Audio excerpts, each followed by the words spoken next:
Well, please remember to like and subscribe. Or else.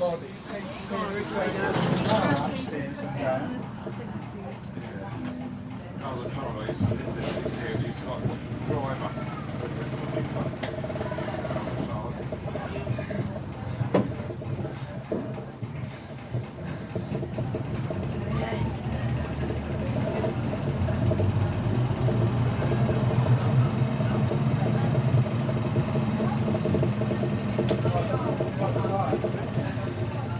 Yeah, it's not good.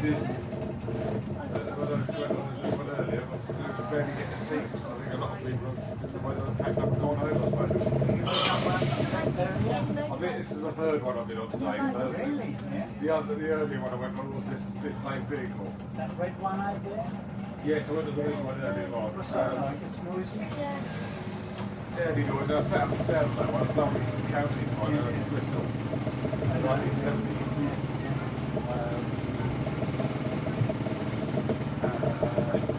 That's the second one I went on was this one. And then dark blue one out from single decker grass. I can't now, I won't tell that live. 2 years ago I went on one short trip to London Villages to this area. I can't go around with that. That was a very old one, the red Eastern Counties type bus. The engine vibrated, the whole of the engine vibrated again. That's how they used to be. I remember going on school trips on buses like that. We didn't know any different, you see. So ears were ringing, but the noise of the engine vibrated. I would say that was noise that was there. We've come a long way, Chris. There's a lead one here, in the back, isn't it? Yeah, that, yeah. Yeah, that was probably some of the early ones with the engine that were there. These ones used to be on, get the bus over by that one, these and on the Charles. I remember getting off and watching the fan felt the engine going round as it was pulling away. Yeah. They've got the first couple that were in the museum, ABX1. Oh, we got that on some of the other days. I remember that one, it used to fight between the Transoms and Bourne Bridge. Oh, yes. And the reason why that was an early diesel bus was that they de-electrified the run from Transoms to Bourne Bridge. They take the overhead wires away, so they had their diesel buses. They started taking them away about 1954 or something like that. Yes. So that was one of the early diesel buses that had to go on the route which was previously run on electric trams. That's a bit knowledge I do know. Yes. Because it's trams, and then trolley buses, and then motor buses, I think. Motor buses and trolley buses, they finished in 63. Yeah. Yes. Yes, my uncles told me about those, yes. A classmate of mine, when I went to the School of Commerce and Social Studies in Argyle Street, which is now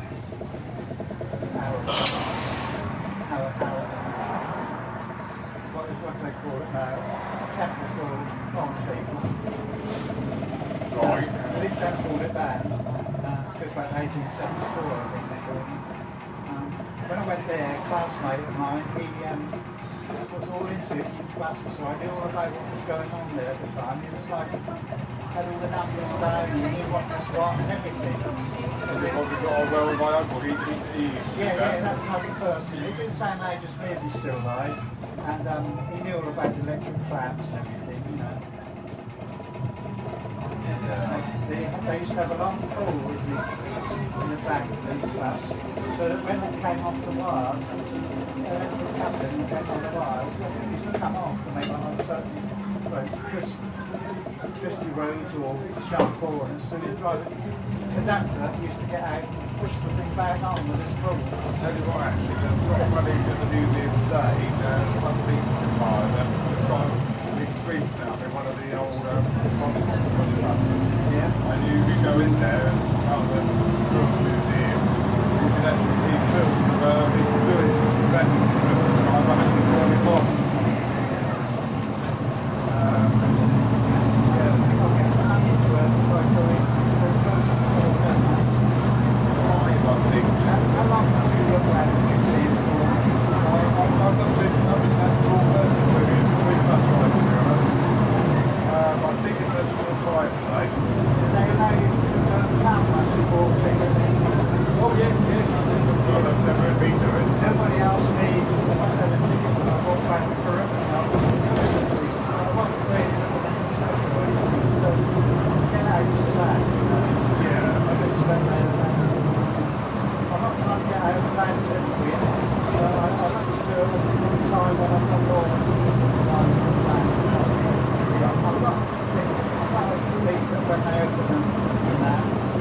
they were today, you know.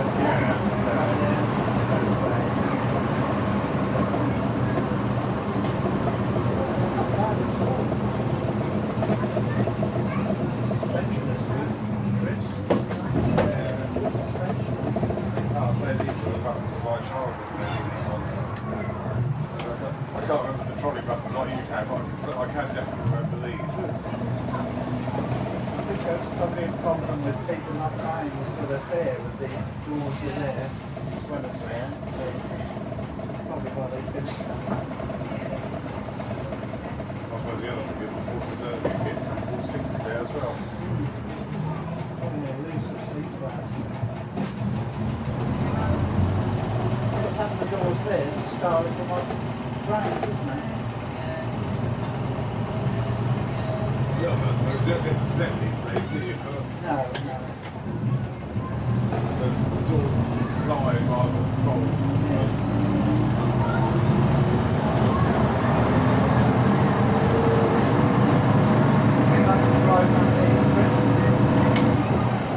Worried about crashing it, I think. No, I drive, but I'm not the most confident drivers. I was looking at it, but I never do long distances. So I never went to I'll do it, but it's a draw on the pleasure, you know. I used to go to an architectural for Hertfordshire, which was on the borders of Cambridge, really. Oh, yes. 2 or 3 occasions I went there, and I was quite happy doing that with my family, you know, my late mother and my sister and the children, and that was to see my aunt in it. It was Garden City. It was the first garden city in England. They called it Got Garden the 60s, isn't it? It was commenced in 1900, the actual garden. Oh. Quite a new place. Oh, I thought that was a 60. Okay, I'll check that back then. I thought that was Eventually, it goes 1960s. back only to about 1900. It was the house that my husband was still alive in mentioned on married. It was one of the early cottage-like houses they built. That little house, rather small, you know. Cottage style. She had a lovely rose garden at the back as well, which is very nice. Very good. She always talks about that when we have phone calls. That's the first house they went in, you know. Yeah. I think they probably, when they got married, they went to this first house. I think that's why she's got good memories of it, you know, with her late husband. He had bad arthritis and had a most of his children stuck in his and that was replaced, but he died of a heart attack in the end. And what was about 75. Yeah.